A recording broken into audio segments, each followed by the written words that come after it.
Hey everybody, video here for you today. Here with Ben from UnchartedX. We have not talked for a long time, Ben. Yeah, mate, it's been a while. It is good to chat. I've been looking forward to talking for a while actually. Although as you said, it hasn't happened in a little while. Been a crazy year for everyone this 2020. I think one way or the other.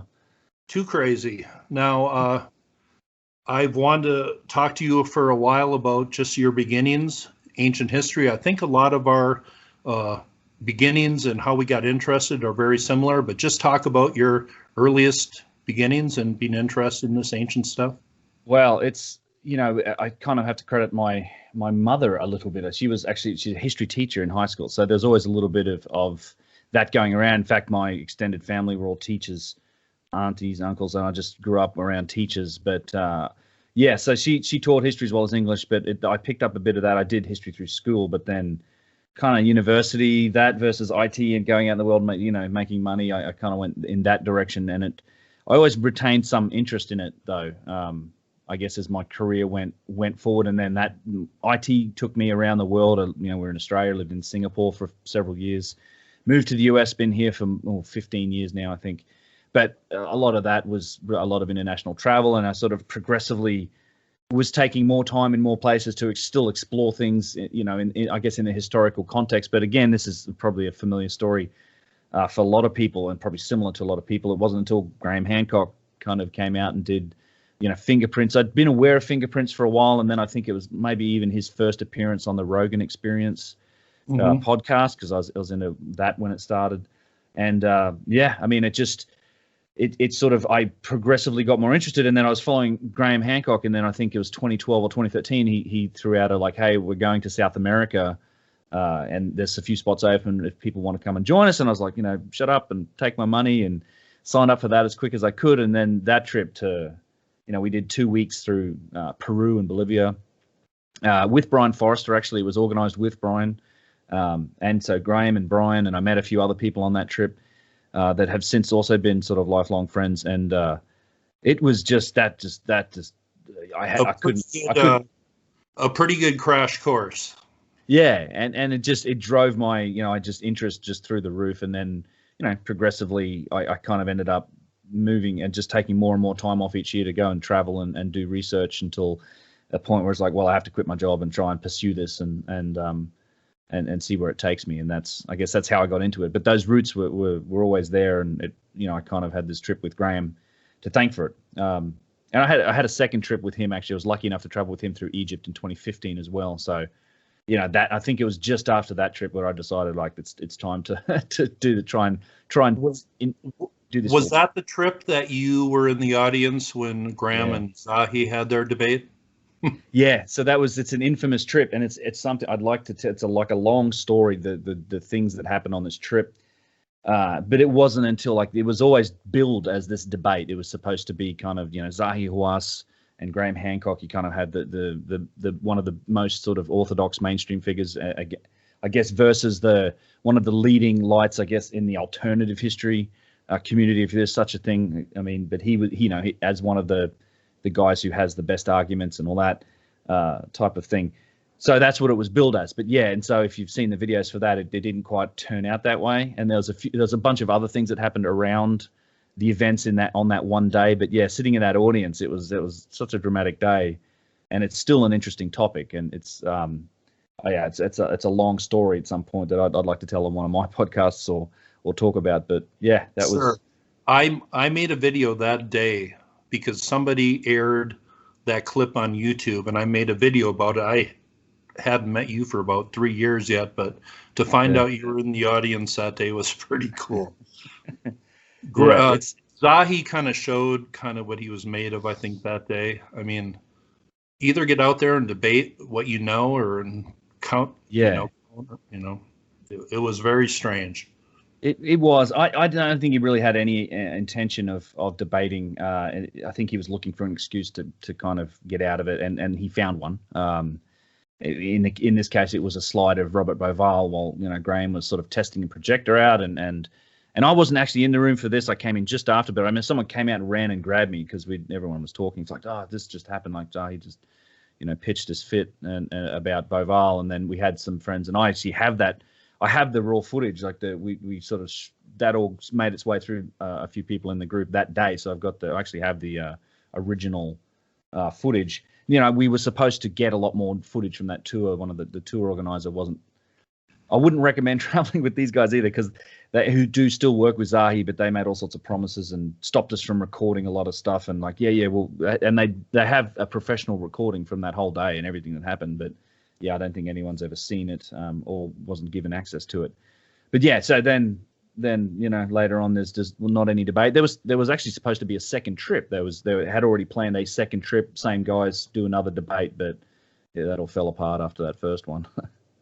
It seems like Zahi got upset kind of right away when the Orion correlation. It seems like Zahi doesn't want anything to do with the stars talked about, and they seem to have their heads stuck in the sand as far as Egyptology, him and Lehner. You know, they don't look at the stars. Right. I would agree that's part of it. I think, honestly, the issue was more that it was Robert Bauval. So Zahi doesn't. Yeah, so they have had a long and acrimonious history. Then I think if Robert Bauval has a YouTube channel too, and a lot of that's documented on his channel. It's a long sorted history of things that particularly just, you know, Zahi mostly saying stuff about Bauval. But yeah, he saw a slide. So I think Graham was up there testing the projector and sort of flipping through his slides because he was going to present first. And then I think Zahi was sitting there and he saw a slide with Bauval, just his image of it. And it was a slide on the Orion correlation, given that's, you know, Bauval's work. He sort of flipped out at that and refused to. He basically was not going to participate at all. Then he just said that, you know, he wasn't going to watch Graham's presentation, wouldn't be in the room, which he wasn't. And then once that was done, he sort of deigned to come in and give his presentation back. Are you still there, Chuck? Mm-hmm. Okay. Yep. Yeah, it's a little choppy, at least on my end. But so he did come back in and give his presentation, and then there wasn't really much of a debate. It was kind of a Q&A session for Zahi afterwards, and that's the longer clip about Göbekli Tepe and the significance of it. And he sort of decried not knowing anything about it, and was it in Turkey? And then he asked, and then Graham stood up and said a few things, and there was a little bit of back and forth. I honestly would have liked to see more of that, but I don't think. It felt like there wasn't ever going to be any chance of that happening from Zahi's perspective. I don't think he was enjoying the experience. But yeah, it's obvious if anyone watches it. So. Staying on the Egyptian topic, but getting back to the place where you grew up, talk a little bit about the Gosford Glyphs. I know you went out to visit them. What is your, thoughts on those now after, you looked at them a while ago? Yeah, that's been an interesting little journey. My conclusion on that is still what I think where I ended up in the video. It's an interesting site, and I'm not a professional geologist. I can't date stone, and I know it's sandstone. My opinion is that it's the most likely story is that it was probably something that was a New Kingdom era or thereabouts. Shipwrecked Egyptian crew that were over there. Then there's a lot of historical correlation between Egypt and Australia. There's at least some indications that there's maybe some shared links in culture in the past, and I certainly think that's a possibility. I also think, it's a possibility for sailors and exploration to have gotten that far. Some people think that the Egyptians just sailed, on the River Nile, but that's not true. They, there's plenty of evidence that they sailed further and farther than that, and that. A lot of these types of things can happen over periods of thousands of years. And the other thing that was very convincing to me, not necessarily from going there and looking at it, but just the translation evidence that we have from Yusuf Awan and Muhammad Ibrahim, who did that work. And because I talked about in the video, I had a guy, an Egyptologist, contact me and said, well, your volumes of budge that you talk about, the textbooks I have, they're all outdated. I'm like, well, I know. They're kind of a bookcase trophy piece, and I'm not, I use them if I ever want to look up a symbol or something, but I didn't do the translation. And I know Yusuf and Muhammad, they have the detailed videos of going through it symbol by symbol, and they use the latest references, and you just have kind of really compelling proof in that, I think, because, there's symbols that they identified that weren't actually part of the Egyptian lexicon until well after the Gosford Glyphs were known to have existed. Plus, it's the whole syntax and context. It all makes sense, and it would have been just the most elaborate and well-researched prank of all time for somebody to have, right. You know, some returning soldier from a war, or even an Egyptology professor back in those times, to have managed that. And you know, you have a modern analysis of it today that is quite convincing, and it's very hard to, given that they show you symbol by symbol and reference by reference, you know, not for all of it, but for a large chunk of it. Yeah, it seems fairly genuine to me, but you know, who knows? It's hard to say really one way or the other. My opinion is that it's likely genuine. The way I look at it, some of those glyphs are put together in a way that only somebody very familiar with how the ancient Egyptians put together hieroglyphs would do it. I mean, they are a little sloppy done, but the way they're done, it just seems a little too real to me to say that they're just a hoax or done by somebody in later centuries. Yeah. That doesn't make much sense. There's a lot of nuance there, and this, again, none of these are simple things to discuss. And was it done by a professional scribe? No, it was probably done by somebody who was fluent and able to read the language, if not just write it, you know, for business purposes. Like, people got to forget, like, or don't realize that most of those beautiful inscriptions that you see are the works of, like, these are people that was their business. They were artists, they were scribes. I mean, you didn't, you know, that was a profession. And that's, you know, someone like a ship's captain, which is who allegedly wrote this, isn't going to be have that kind of capability. I do think, actually, that they have been modified over time. I think there's an original set of the glyphs, but then you have some artwork around it. Like, I think there's a large drawing of who's the jackal-headed god, I can't remember. What? The jackal-headed. There's some artwork there. There's the large figure of a jackal-headed figure that's on there that seems to have slightly, not as, you know, it's in a different area and it hasn't quite been carved to the same degree. So I think some people, because it's a public area, I think it's been modified. I think there's definitely been some artwork added over the years. And I think you take a close look, and I think I do in the video, at some of the inscription between the what would be, in my opinion, original writing versus some of these figures and artwork. I think some of the stuff got added later. And anything that isn't specifically hieroglyphs, you know, it's hard to say. If it's just artwork, it's just artwork. Anyone can kind of come and scratch those walls. I think the proof is mostly in the writing there. But yeah, I really look at the end of it. I think they should be protecting that site and researching it, perhaps even that'd be a good place to actually go and dig, because it references, you may find some remains. I mean, it's not, again, we're not talking about, you know, tens of thousands of years ago. This is in the later periods of the Egyptian civilization. I think they should be taking it a little more seriously, even if it'd be good practice, if nothing else, surely, for like an archaeological department. So growing up in Australia, was there any other ancient places in Australia or stories of ancient Aboriginals that you were interested in growing up?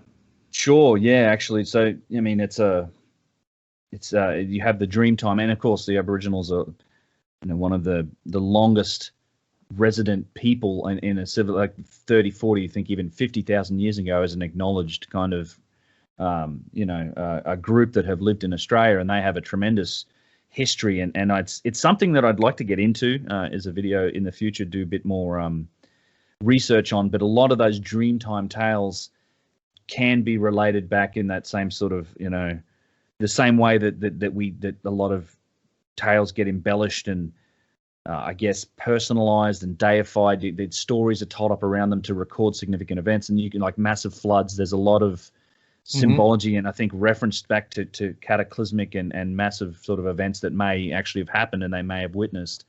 A lot of that relates to the Dreamtime. But in Australia, particularly where I grew up, was like central Queensland, a small mining town. Hardly anyone out there, but we did. I remember this. I think Lake Elphinstone, something like that was the name of it. But they had caves around that area, and you had Aboriginal artwork in there. There was the blown sort of hand prints in there. I remember seeing those as a kid, and in fact, as a kid, we had plans as children to like run away from home and go and live in these caves. You know, it was that was the usual thing. But yeah, so there was a bit of that around where I grew up, but I have not explored half. It's an area of research that I need to get into in the future, I think, because I think there'd be some interesting correlations. I've talked so much about ancient history, and I just haven't talked enough about ancient Australia. But speaking of ancient floods and stuff, the Younger Dryas, do you think, where do you think that research is going? I know you've talked to, Antonio Zamora and other people on your channel, which are great for people to hear their thoughts. But do you keep up with the current news, or how do you think that's? I try to, yeah. So I'm a proponent of the Younger Dryas impact hypothesis. I think at this point we can maybe start to move on from it being purely a hypothesis, with something like 200 plus now, since 2005 peer-reviewed papers that provide some very solid science and evidence for, basically impact proxies and this massive, cataclysmic event that happened in that 12,008 year time period in the Younger Dryas boundary. It's an interesting whole field of research. In fact, George Howard, who's one of the guys I interviewed on my channel, is going to be in Egypt with us next month now. Really? Next month. Yeah. So George signed up. I'm super excited to go and spend some time with George talking about. He was one of the original authors of the first paper that got into the Younger Dryas, and actually I know he's working on another paper at the moment I know some of the details of this, and it's an incredibly interesting story. There are some clues to it in my podcast with George. If people want to go and watch that, I know there's some stuff coming out in the future here that will take this narrative a further step forward. But he's George left a few comments on my videos I did at the Younger Dryas, and Yep. he is the author of the Cosmic Tusk, which Yes. is all about that time frame. And I'm going to leave the link for that in the video description below. So that is something that is pretty important. People that just kind of research that specific time period, because it's something we know so little about. Exactly. Yeah. And in fact, I should have. Yeah, that's a good point to call out the Cosmic Tusk, because that's the place to go if you want to. They have Mark Young, who works with George, who's a student in Australia. Did a lot of work. He's also a guy who authored a paper on Graham Hancock's website. Mark Young does great work in this space, but he put together the bibliography of all of those papers and includes the ones that are skeptical, of which there is not very many, and most of them have been responded to, I think, very solidly, I guess, or very thoroughly. So all of those papers are on the Cosmic Tusk, and you can get links to all of them if you're interested in some of the science. And of course, Martin Sweatman has done a series of video reviews of all those papers, just going through the science behind it. It's just, I think there's a ton of evidence for it now, and it's just, there's a lot. I mean, I guess it's the process. I'm not involved in it myself, but that inertial resistance to change like that. I don't know what it's going to take, but it seems to me like the evidence is fairly overwhelming that, okay, this is what happened, and it's the most of it really supports that idea of large cosmic impacts, and you've got these impact proxies from all around the world, North America, South America, even South Africa now, different locations. And the best story, I like this part about it, is that most of that evidence, particularly in North America, came from established Clovis sites and archaeological digs, because they had a good provenance of strata in the earth that went down to around that 13,000 year level. And so by analyzing those layers at those sites, that's where you get all your shock synthesized nano diamonds and extraterrestrial platinum and iridium and all these other proxies for cosmic impacts as we know it. So the science is solid. It's you've got a lot of mainstream resistance, I think, from archaeologists and anthropologists like Hoops and those guys. Lots of nuance and detail in all of that too, that I know I've gotten into in a few podcasts. But yeah, I see nothing that's working against it at this point. And now that you've got some mainstream guys, particularly in like South, I can't remember the name of the discovery, but there was a recent paper about South Africa. They found in the Wonder Crater, they found evidence for the same thing in the same time frame. So, yeah, I mean, I got to imagine in the next few years we'll start to see this being a bit more Younger Dryas impact versus Younger Dryas impact hypothesis. A lot of people are becoming familiar with the idea, and for me, it wasn't like saying what exactly happened and trying to pinpoint something. It was throwing everything else out based on the evidence, and the impact really is the only thing that makes sense to me in the end. Yeah, that's where I am with it too. It does, and then it has, obviously in my work, I kind of think it also has a lot of implications for civilization, et cetera, et cetera. It's the same, Graham Hancock talks about it in the same way in his books. But yeah, I'm of the same opinion. The science is going forward, and I do intend to do more a closer look at some of that science going forward. Particularly, I know some of this new stuff that's coming out. I will be taking a closer look at. So your tour coming up, how is that all looking in the scope of all that's gone on? I know here living in Las Vegas, going to a tourist site, I almost like doing it more now just because there's not huge crowds around, and I just feel comfortable there, and Yeah, it's I imagine it would be the same way with Egypt almost, right? Well, so that's the upside. So I think that's the benefit of getting together. I mean, it's a difficult thing to travel at the moment for a lot of people, and I have a great deal of sympathy for particularly my family and all the other people in Australia that really can't. There's just there's some countries that are closed for business for whether it's for good or for bad. Kind of a matter of opinion these days, but it's I think that's if you can, and we announced this back in February, just before all this pandemic stuff kicked off, and the tours kind of sold out rapidly. But then obviously, the world changed and people pulled out. So I had to go back out and say, well, there's spaces. Are we going to make this happen? Can we make it happen? Egypt was closed for business for a while. They started opening up in mid-July. And thankfully we managed to pull it together. And then also we have had just a tremendous amount of interest like in the last several weeks since we went back out and I started talking about it. And then Jimmy from Bright Insight is coming with me. He talked about it. So we had a lot of interest. In fact, there's a wait list for it now. We've pretty much sold out, and that's good. I think that's the chance. So for people that are adventurous enough to want to make, to travel, you need travel insurance, and it's hard to travel. But if we can get there, and this is what's happening, the fact that the place is going to be empty of tourists mostly, I think that's the real payoff. And yeah, I'm very, very much looking forward to it, both to get out of home for a bit and to get to see Egypt without tourists. I had that opportunity.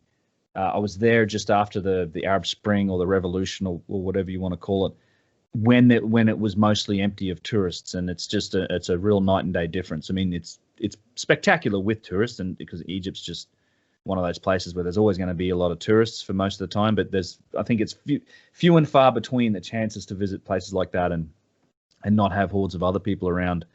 And I was lucky enough to do it in that period, and I think it'll be even better now. And certainly, as I've talked to all of the people in Egypt and making arrangements, that's there are a few tour buses here and there at the Giza Plateau and whatnot, and there are some groups running around, but it's like 10%, 5 to 10% of their regular numbers. So yep, that is understandable, but man, get you there one day. I need to get there one day, but I'm just afraid I would never come home. I would just love it too much, and nobody would ever see me again.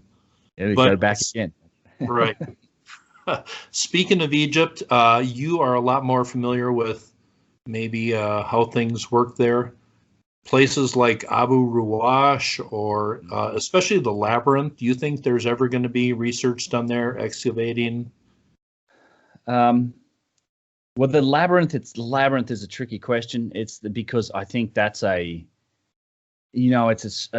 can speculate as to reasons why that whole thing was shut down. Again, if people want the detail, I have a video that gets into details about the Matterhorn expedition and how that was all shut down, even despite them finding very strong evidence that there is in fact a massive submerged structure in that Hawara area.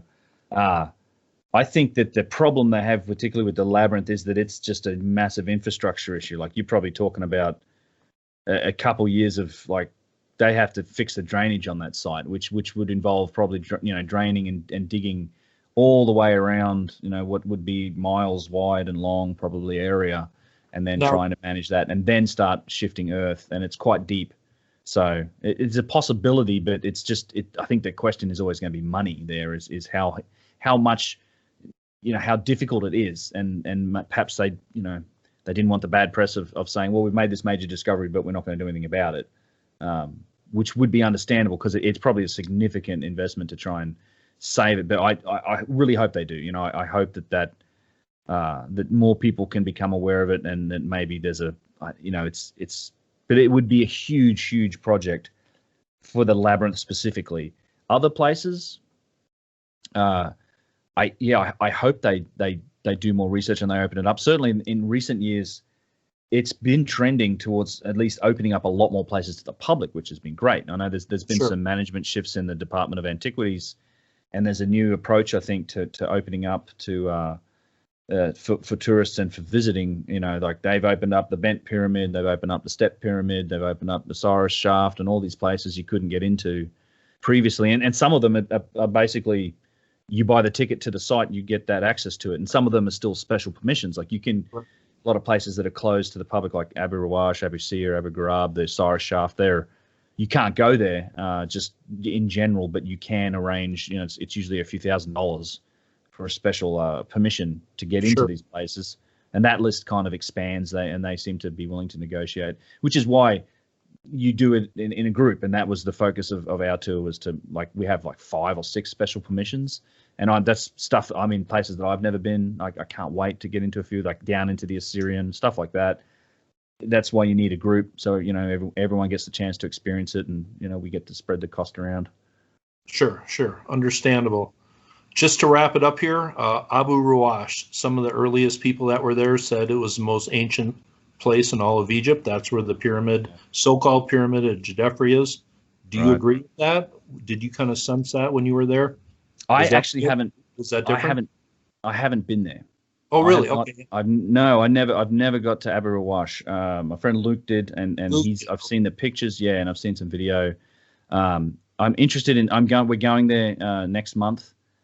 But, you know, my sense of that place is that I'm not sure there was ever a pyramid here. Mm-hmm. You know, again, it's kind of the correlation that when Luke came back, and we were talking about it, like, and this was, I think we've talked about it in some videos.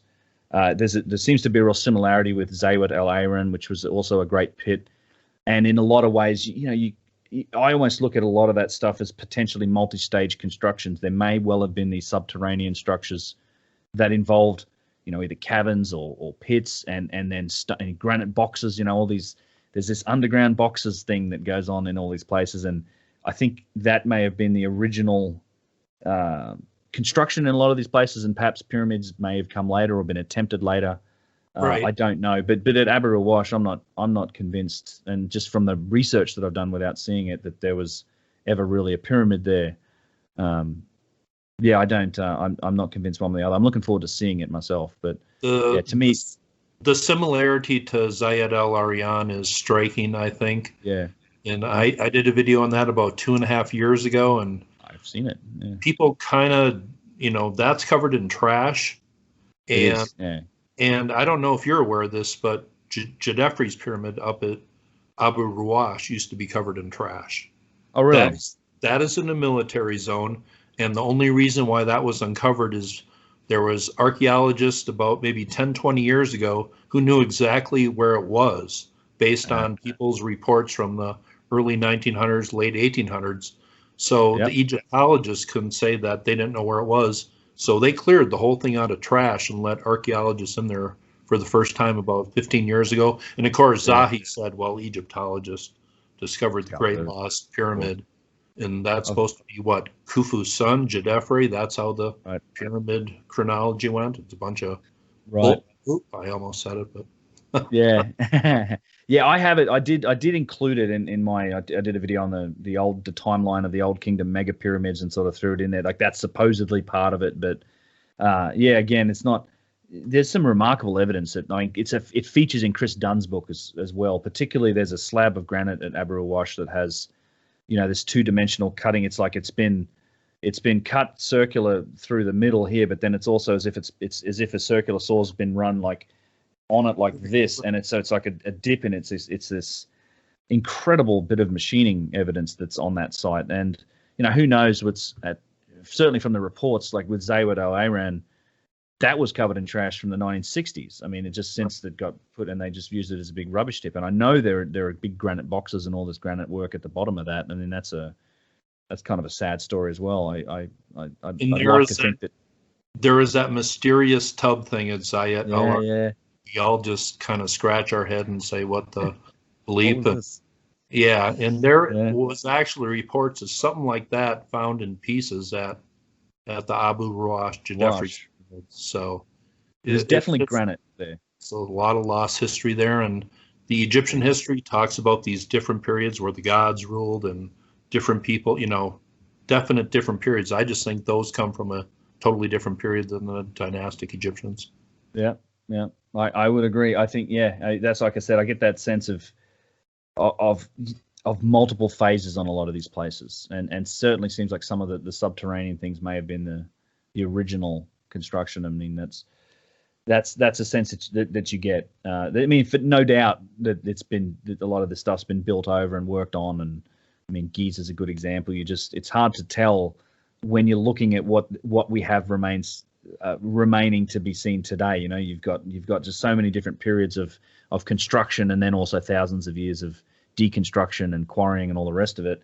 So it's like you're really working with a lot of missing pieces when we look at this stuff today. So it's something to keep in mind anytime you look at any of these places or visit them. It's hard to you're only looking at a fraction of what was there, and then that all that stuff gets changed over time. Right. People building on top of more ancient things. It all gets muddled, and it's all a big mystery. That's why we talk about it, right? Yeah. Well, that's part of the fun. Yeah, I think that's exactly. I think Egypt should embrace some more of that mystery and that wonder, because I think it triggers something in people, and it may make more people want to go to Egypt. I think that's if they looked at tourism dollar, don't you think it would be more fascinating to people if there was a deeper history that went back maybe 10, 12,000 years? Exactly. Yeah, I think it would be. I'm happy to be taking some tourism dollars to there and this for this next tour. But yeah, I think in general they should just, if they embrace that a little more, it would only serve to increase interest and ultimately give, I think, more money towards preserving these things and moving forward. I think that's important. Like, it's great, and to make them accessible for people to go see, and making sure they're preserved and protected for the next 5,000 years or however long. Exactly. All right, Ben. Well, I appreciate the talk. Maybe we can talk again in the upcoming months. We can probably do a whole separate video on Peru. I've got a lot of questions. You've definitely got some knowledge. There's an Olmec place I want to talk about that had a labyrinth beneath it. A few other places. I think you might be making a video on that maybe coming up. If you know what I'm talking about. Chavan de Huanta, I think maybe. Yes. Is that the place? Yes. Sure. Yeah. The labyrinth at Chavan. Yeah. Chavan Temple. I do. In fact, I've been wanting to do a video on Chavan for forever. I've spent a couple of days on that site. It's a beautiful site, wonderful set of remains there, and a lot of stuff that's underground, like these labyrinths, a series of them that you can get into. Yeah, it's a lot of fun. But definitely, I'd like to talk some more, and it's been good chatting with you now. So. All right, we will do it in the future, and I appreciate the talk, Ben. And have fun on your next video. I know you put a lot of time into them, and they're always enjoyable. Over 100,000 subs. Thanks. That's pretty remarkable in a year and a half. Cheers, Chuck. Thanks, mate. All right, talk to you soon.